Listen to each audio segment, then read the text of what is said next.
Magandang araw po mga kapraps. Nandito tayo ngayon sa bayan ng Pila, Laguna. Meron akong property na i-offer sa inyo. Isang farmland po ito. Ito na po mga kapraps. Tabing kalsada. Meron na po ditong access ng kuryente. Ano lang po ang poste ng kuryente mga kapraps. Tapos tingnan nyo, ang ganda ng view dito.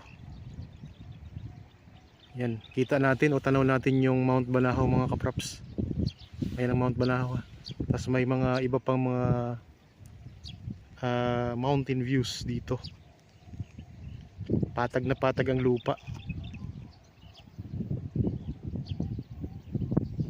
Yan, ikot ko lang ang camera para makita nyo po yung mga katabi ng property. Yan, ito yung kalsada na to. Papunta po yan sa iba pang barangay. Dito pag tayo'y kakanan, yan, may mga barangay po po dyan. Ayan mga kapraps, sa mga bahay. Yan, mga bahayan.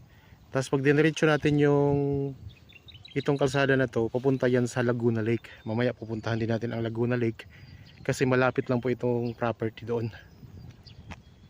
Ayan ang mga tanaw natin dito. So, may mga malalaking bahay din dito mga kaprops. Tapos may mountain view.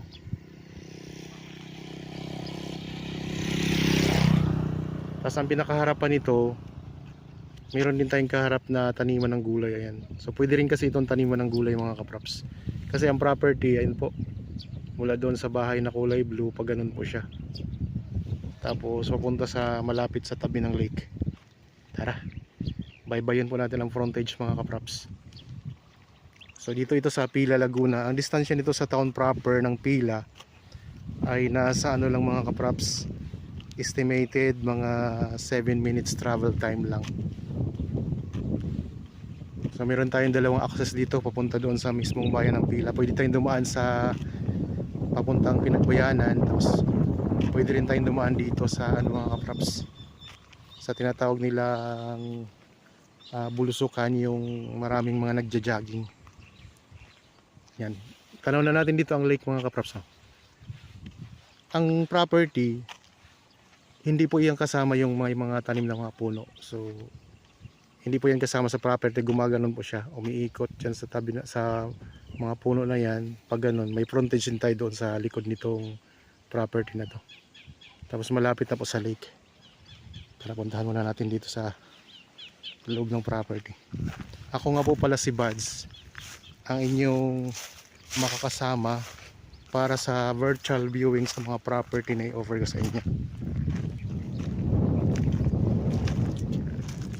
Tag-init ngayon. Ito pala itinatamnan dati ng pichay mga kaprops. Ang ganda ng view.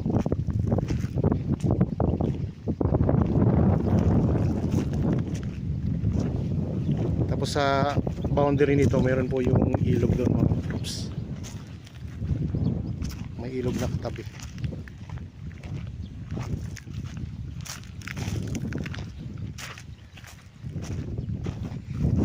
Presyo nito nandyan lang po sa description box at sa title ng video. Pwede nyo po basahin dyan. Tapos kung may mga tanong kayo, pwede kayo magtanong sa amin. Kaya dito ako sa may bandang gitna, ikot ko lang ang camera uli. Mismong katabi ng kalsada, pasok na po yung sasakyan dito mga kaprops.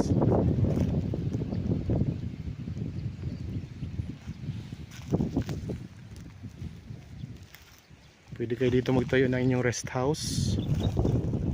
Pwede rin po kayong dito mga kaprops, matagay o magawa ng resort. Kasi maganda yung location ng property.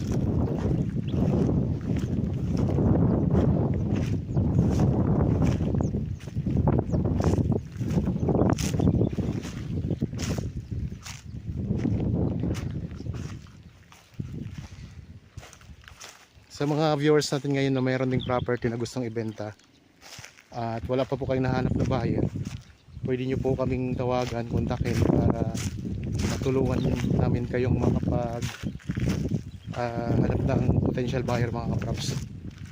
Kuha na namin ng video yung property para ma-feature natin dito sa YouTube channel.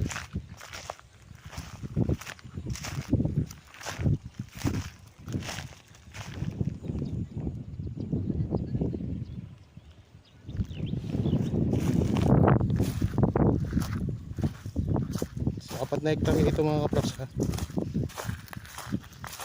Habang kayo po ay nagpapahinga at nagre-relax dyan sa inyong kanya-kanyang pamamahay, samahan nyo po ako sa pag-iikot dito sa property.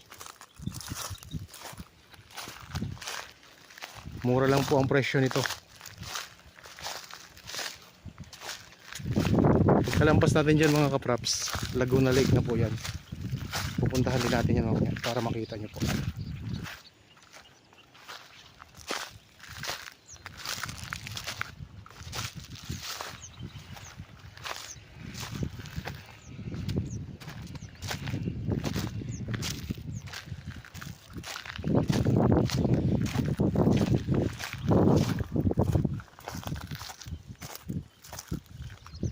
Meron din po pala akong Facebook page at saka TikTok account. Paki-ano na rin po mga kapraps. Paki-follow na rin po kapag nabisita nyo. Ganon din po ang pangalan. Budget Properties din po. Ang Pila Laguna ay katabi po ng bayan ng Santa Cruz. Katabi din po ng bayan ng Victoria, Liliw at saka Nagkarlan. Malapit na din po ito sa bayan ng Pagsanlan mga kapraps.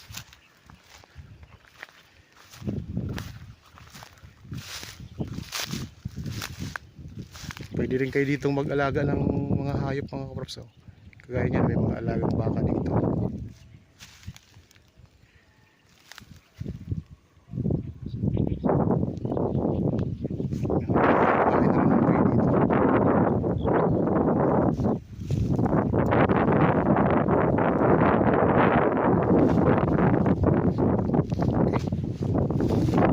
Ito yung tinuro ko kanina na hindi kasama mga kapraps sa property. So bali lumiko yung property. Nakaiwas dyan ang property sa may mga tanim yan yung mga punong kahoy.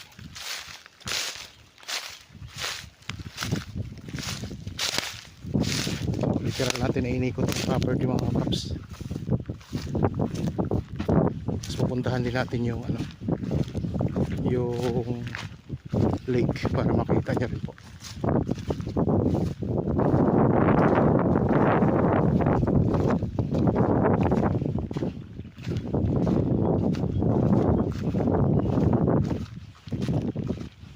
Nandito tayo ngayon sa may tabing bahagi ng property mga kapaps.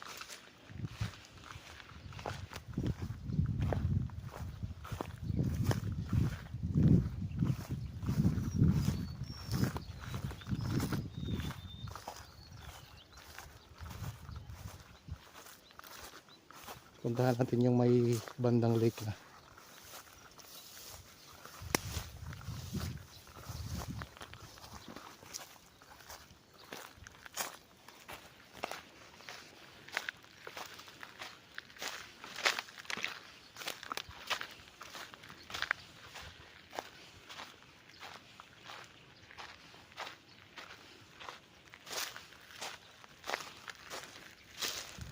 Yan, ito kasama po ito mga kapraps ha.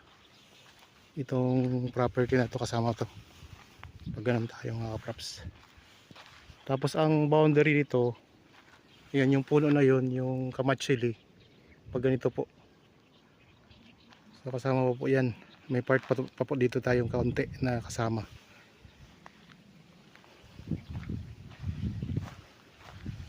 Ganda, kung interested kayo, kontakin nyo lang po kami sa mga contact details na nandyan sa inyong mga screen.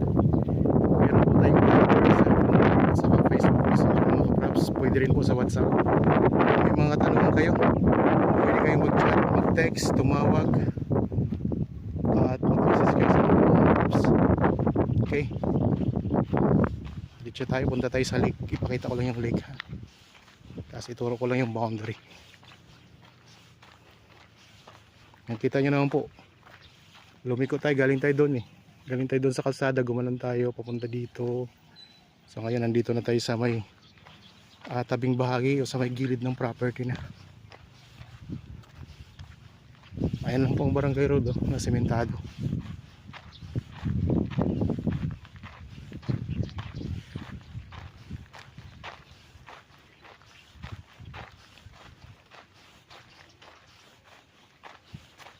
Yan, itong pagkakaliwa tayo, kaliwa tayo dyan. Papunta po yan sa lake, Laguna Lake o Laguna de Bay. Tara natin dito ang Mount Makiling mga kapraps. Ito yung boundary ng property. Ito.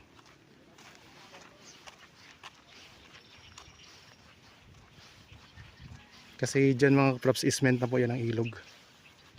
Ng lake. So ito yung pinaka boundary natin, Kamachili. Pag ganito mga kapraps, tuwid po yan pag ganun. So ito yung property.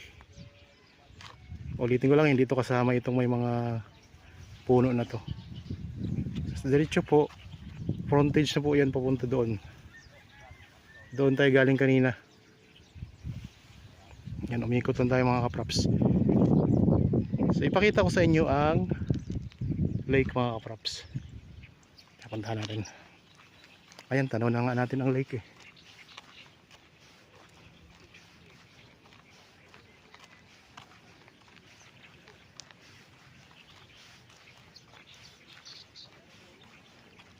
Bali mula doon sa Kamachili mga kapraps.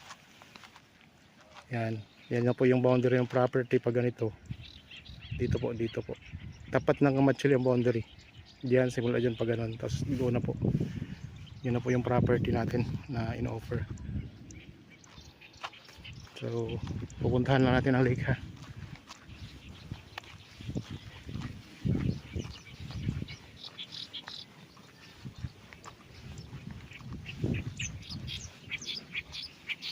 Yan, ito na yung Laguna Lake.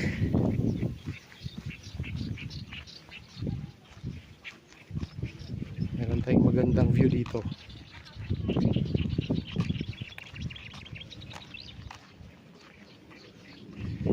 Scenic view mga kapraps. Yan yung ganda.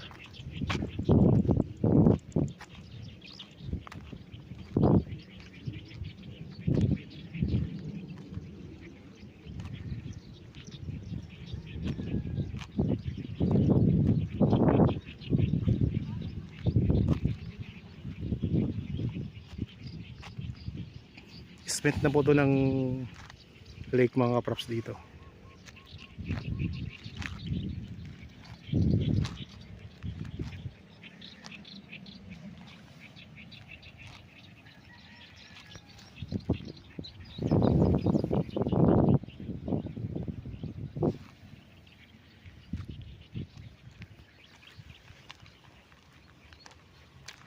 Dito yung dumadaong yung mga nangingisda dito sa lake mga kapraps.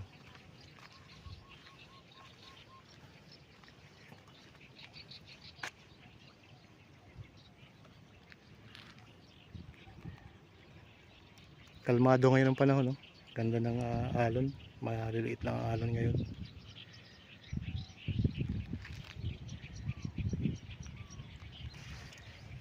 Yan mga kapraps ha, ikot ko lang ang camera para makita nyo ang 360 view dito sa area na to.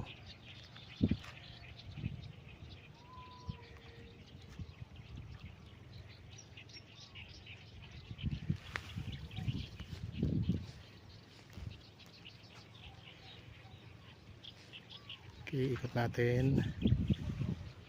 Tara, balik na tayo.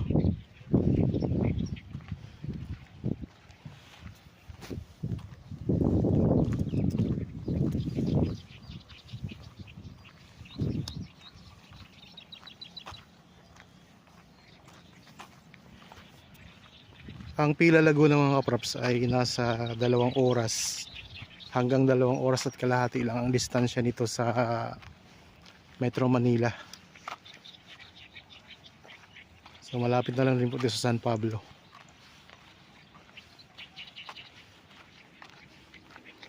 Kaya kung naghahanap kayo ng property dito sa Pila, ito ay maganda sa investment. Mura lang po ang benta nito mga kapraps. Kontakin nyo lang po kami para kung gusto nyo magpa-schedule ng actual viewing, mabisita nyo po ng actual itong property.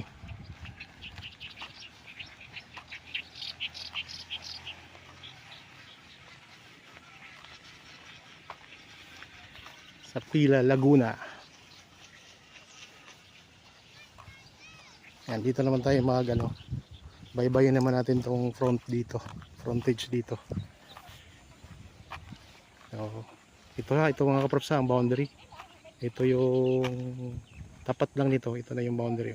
Ito, pag ganito mga kaprops, tas yun ang property.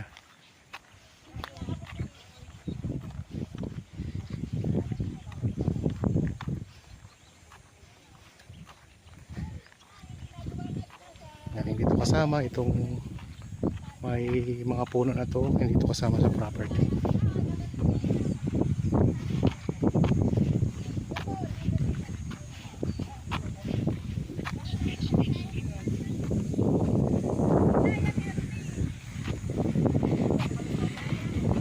Kasi itong kalsada naman to, pupunta yan sa iba pang mga barangay.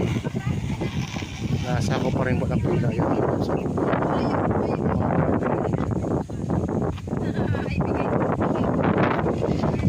Ibayin natin ang frontage dito mga kaprops sa paat.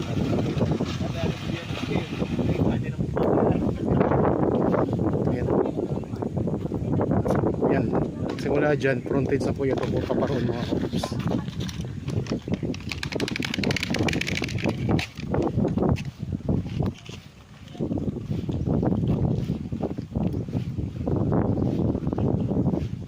Dito sa bakod dito sa bakod basta ganito mga frontage natin 4 hectares